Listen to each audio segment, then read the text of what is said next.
Okay, so have you ever had that thing where you wake up and are like, wait a second, there was something like a whole story, a whole world I was just in, right before I woke up? Oh, absolutely. It's such a strange feeling, right? It's like something is there, but you just can't quite grasp it.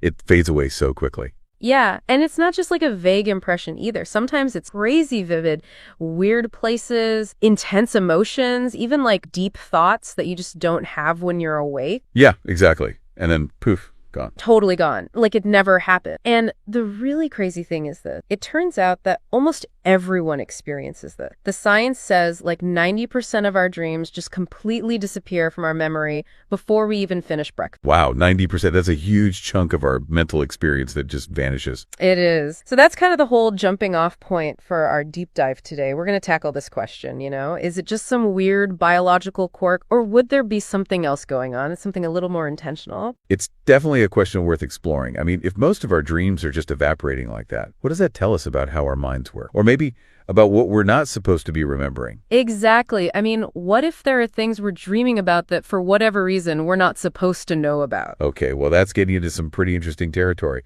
But yeah, I could see how that would raise some eyebrows, If there's something out there, something or someone actively trying to keep us from remembering our dreams. Okay, so to really unpack this idea, we're going to look at this YouTube video transcript, and it's called Philosophy, and it calls this whole thing a forbidden consciousness mystery. It basically argues that this dream amnesia thing, it's not a bug, it's a feature, like it's by design. So not just forgetting, but being made to forget. That's quite a claim.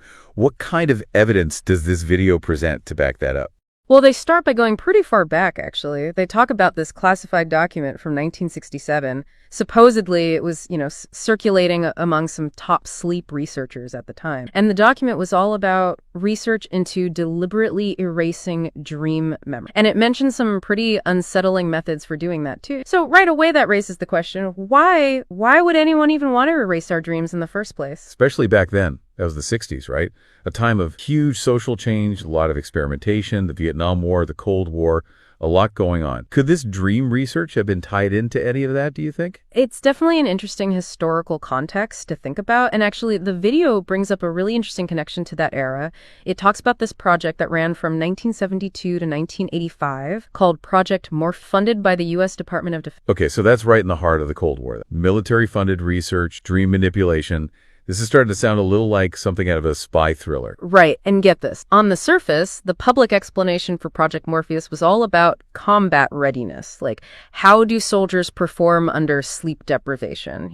Pretty standard military stuff. But the video claims that when you actually go through the declassified documents, there's a much more interesting story there. Apparently, they weren't just studying sleep. They were focused specifically on dreams and how to control whether people remember them or not. Wow. Okay, so that takes us from why erase dreams to why control dream memory. So what was the alleged goal here? Well, the video goes into some pretty specific detail about this. They mention a researcher who was involved on the project, a Dr. Eleanor Weiss, who supposedly disappeared back in 1980. But before disappearing, Dr. Weiss supposedly left behind some journal, and those entries describe what he called dream harvesting protocols. Basically, they were allegedly inducing incredibly vivid dreams in these research subjects, sometimes even dreams that seemed to predict future events. They'd record everything about these dreams, all the details, and then they'd use chemicals to erase them from the subject's memory. And, the alleged reason for all of this was to see if they could access information that's normally beyond our senses during REM sleep. So using dreams as a kind of intelligence gathering tool, that's a fascinating and pretty unsettling concept. And they weren't just targeting anyone either. The video claims that they specifically identified people who had naturally vivid dream recall.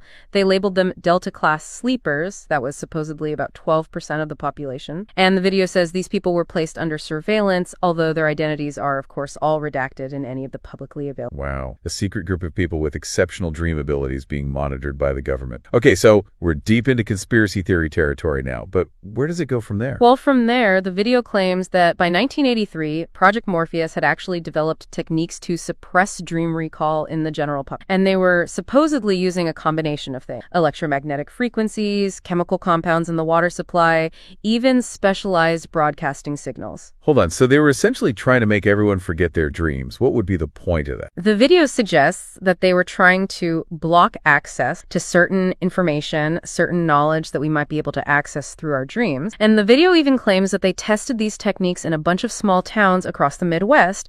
Apparently, residents in these towns suddenly started reporting that they couldn't remember any of their dreams, like at all. Okay, so now we're talking about a large-scale experiment potentially affecting thousands of people? This is a pretty huge claim. And the video says it gets even more disturbing than that, because they claim that when Project Morpheus was officially shut down in 1985, the technology didn't just disappear. It was supposedly incorporated into all these everyday devices that we all use. Things like digital alarm clocks, white noise machines, that sort of thing. The idea being that these devices are still emitting frequencies that mess with our dream recall. Wow, so if this is true, we're talking about something that's been woven into the fabric of our lives, something we're exposed to every single day. That's the claim, yeah. And the video argues that the reason for all of this is because there's something powerful that can be accessed through some kind of knowledge or insight, or maybe even just a way of thinking that certain people don't want us to tap into. It's definitely a thought-provoking idea, and it certainly raises some big questions about who might be behind all of this and what their motives might be. Right. And the video doesn't stop there. It goes on to explore the possibility of like a more chemical approach to dreams. Chemical suppression, like drugs or something. Yeah, that's the idea. They bring up this case from 1992. A pharmaceutical researcher named Dr. Marcus Chen. He was found dead in his apartment, officially ruled a suicide, but the video claims there might be more to the story. Okay, so what's the connection to dream suppression here? Well, according to the video, Chen was working on a modified version of this sleep medication called Zom, and he supposedly discovered that this compound could be tweaked to target the recall of dreams specifically. Like you'd still remember all your other memories, but your dreams would just vanish. Okay, so now we're talking about targeted memory manipulation. That's a whole other level of sophistication. And here's the really unsettling part. The video claims that he found derivatives of this modified compound, zombie stuff, in common everyday products like your tap water, over-the-counter medication. Wow. So the idea is that we're being unknowingly dosed with dream-erasing chemical? That's a pretty disturbing thought. Right. And you know what's even more? On Chen's last journal entry, right before he died, was just this one sentence. It said, "They're keeping us from remembering for..." Chilling. If that's real, it definitely suggests that he stumbled onto something dangerous, something he maybe shouldn't have known. And to add to all of this, the video cites some independent research from 2008. Apparently, they found these memory-selective compounds in something like 73% of municipal water samples. And these compounds, they say, specifically interfered with dream memory consolidation, but not other types of memory. So, more evidence to support the idea of widespread chemical suppression. Although I imagine the official explanation was probably something a lot less sinister. You know it. They supposedly dismissed it as just some, testing anomalies. Right. Nothing to see here. Move along. Exactly.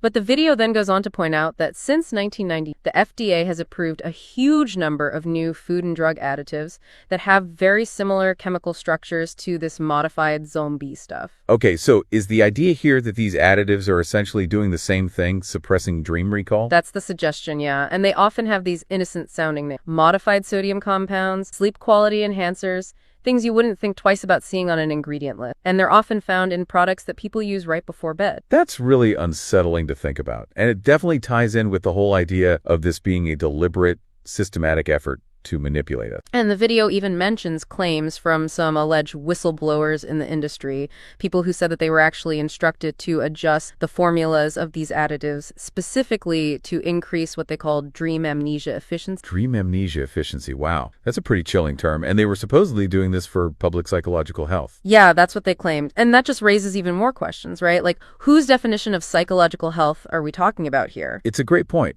Because, the idea that our dreams might contain important information, even if it's unsettling or challenging, well, that's kind of the opposite of suppressing it for the sake of health, wouldn't you say? Exactly. And it makes you wonder, what exactly are they so afraid of us remembering? Exactly. Okay, so we've talked about these potential government programs, secret research, chemical manipulation. It's all pretty intense. But where does the technology piece fit into all of this? Well, the video claims that there's a whole other layer to this, and it involves the technology that we use every day. They talk about a discovery that was supposedly made back in 1987 by a group of neurophysicists at a place called the Kuhner Institute. Okay, and what did they discover?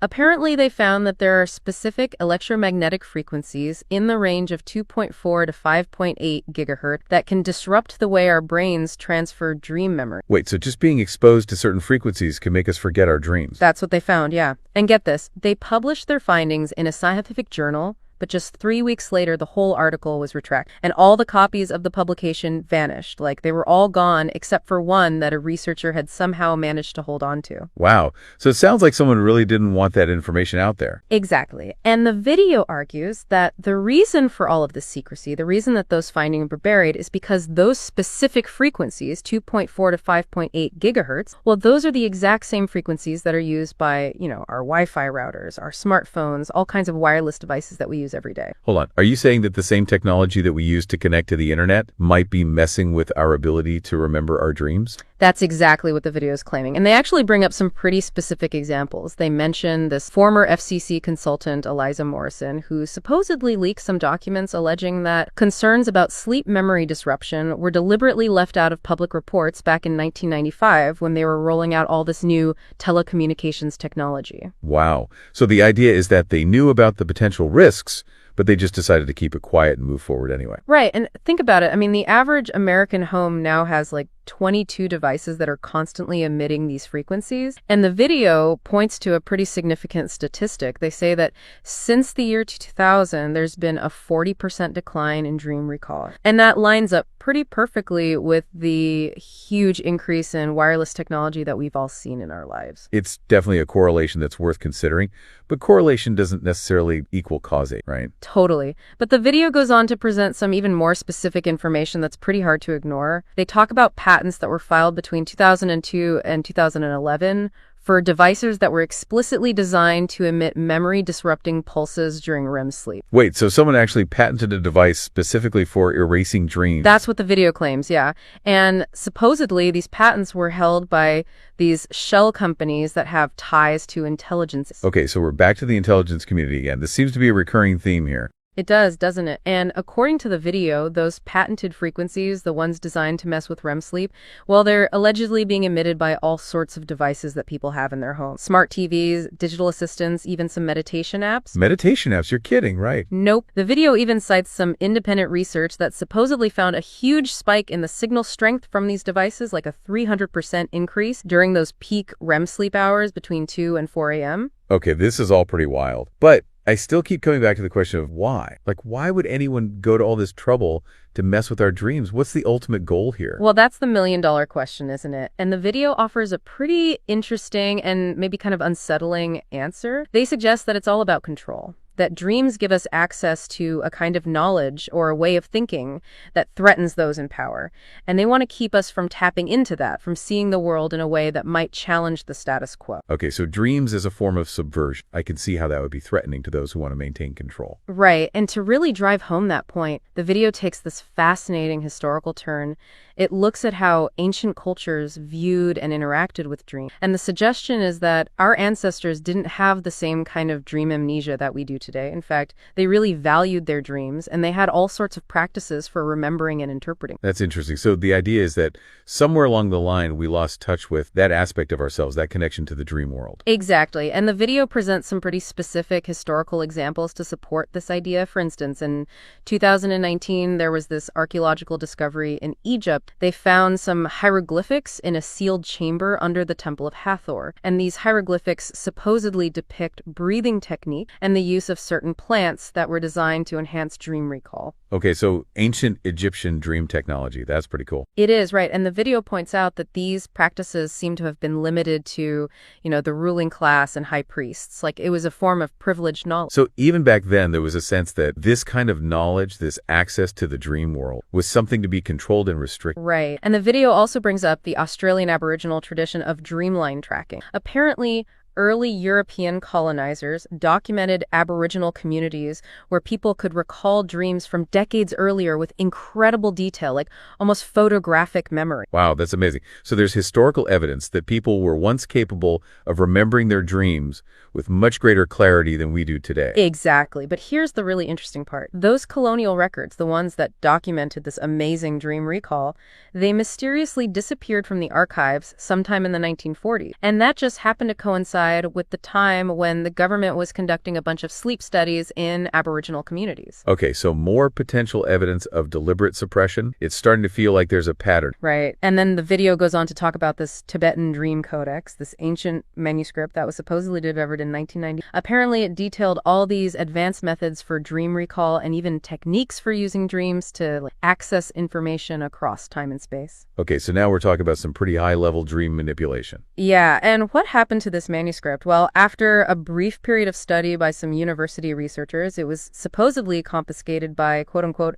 unnamed government authorities, and no one has seen it since. And even more unsettling, the 3 researchers who were working on translating the manuscript, they all died under mysterious circumstances within months. Wow, that's a pretty dramatic story. And it definitely reinforces the idea that there are powerful forces at work here trying to keep this knowledge hidden. Right, and the video argues that this is a recurring pattern throughout history. Whenever there are advanced dream retention techniques that pop up, they're quickly suppressed, whether it's damaged temples, discredited shamans, or vanished man. And the reason, they suggest, is that the information that can be accessed through dreams is seen as a threat to power structure, to control systems, to the way things... So, in a way, dreams represent a kind of freedom, a freedom of thought, a freedom of perception that those in power want to suppress. That's the idea, yeah. And to kind of sum up that whole idea, the video quotes this thing called the One Mind inscription, and it says, "The rulers fear most those who remember the night journey, for they see beyond the walls of deception." Powerful stuff. It really highlights the idea that dreams can offer a different way of seeing the world, a way that might challenge the narratives that we're told to believe.